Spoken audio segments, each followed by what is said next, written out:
All right, welcome to Radio Kikao, where we lead Kenya's conversation. My name is Teddy Maingi. Today's conversation is quite interesting. A young man by the name of Webster Ochora Elijah was arrested on the accusations of publishing a book about the first daughter, who goes by the name of Charlene Ruto. And so Webster was presented in court, that is yesterday, on the 3rd of June. He was presented in court, and this is what, when Charlene Ruto was, ambushed by journalists, this is what she had to say. And that is not.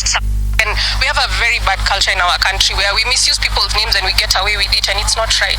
And that is not something that I stand for. So I submitted my statement to DCI and we went through the legal procedures. And that is something we have to also learn as young people. We're looking for opportunities, but you can't look for opportunities in the wrong ways.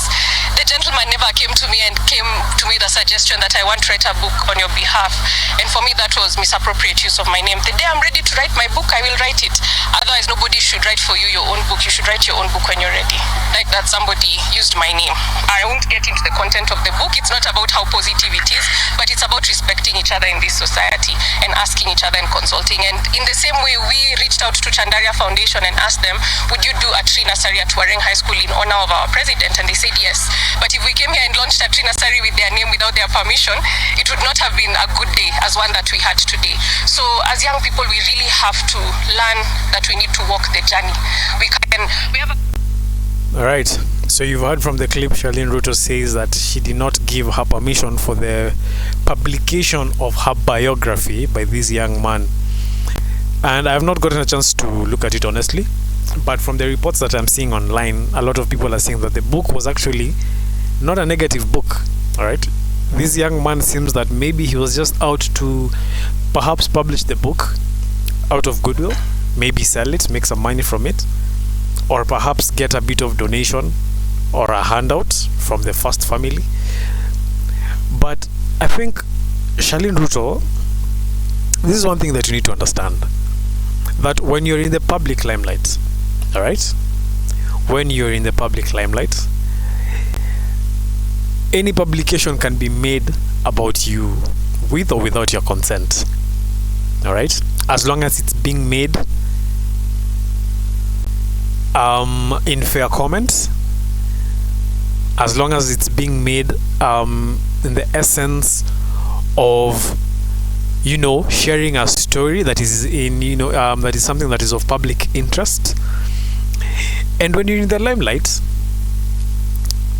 when you share your the things that you're doing on social media or on air, on radio, on television, as long as you're publishing it, then everyone has the right to share it.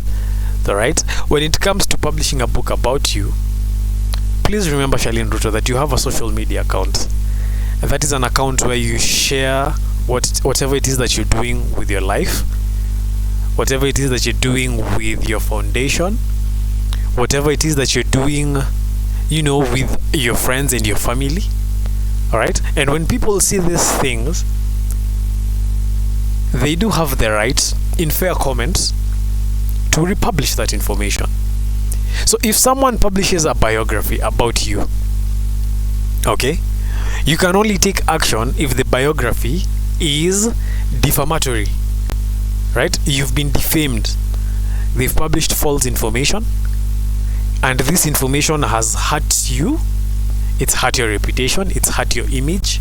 Then you can take legal action. But if this publication did not or was not made to tarnish your name, if it was not made to hurt your image, then why are you upset?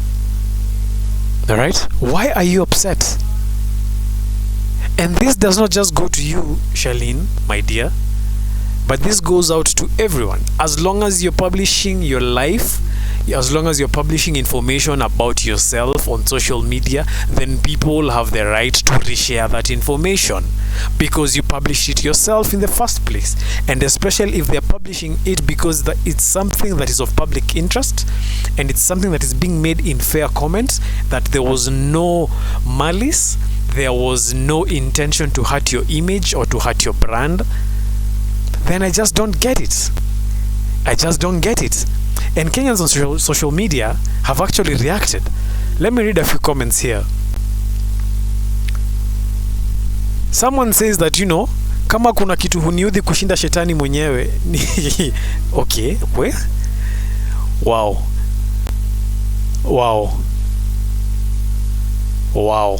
Man, these comments are so full of angry Kenyans that I cannot even read them on air because most of them contain very, very derogatory words. Words that I am really not allowed to say on air. But there's one word that I keep seeing on all these comments is the word one term. Where? Kenyans are angry. So Charlene, I believe that if you do have a team that handles your PR, then this was wrong PR. It was handled very wrongly. It was wrong to have this young man arrested. You could have, in my honest opinion, you could have called him. All right, you could have called him, sat down with him, told him that you're not comfortable with a biography being published about you yet. You've not achieved what you want to achieve, and maybe, just maybe, that will have been a better way of going about it. But having this young man arrested has not only tainted your image, it's also tainted the image of your family because Kenyans are also going to come after your family. We all know how Kenyans are. And so yeah, in all honesty, this was just bad PR. In my own honest opinion, this was bad PR. Let's do better, people. Let's do better.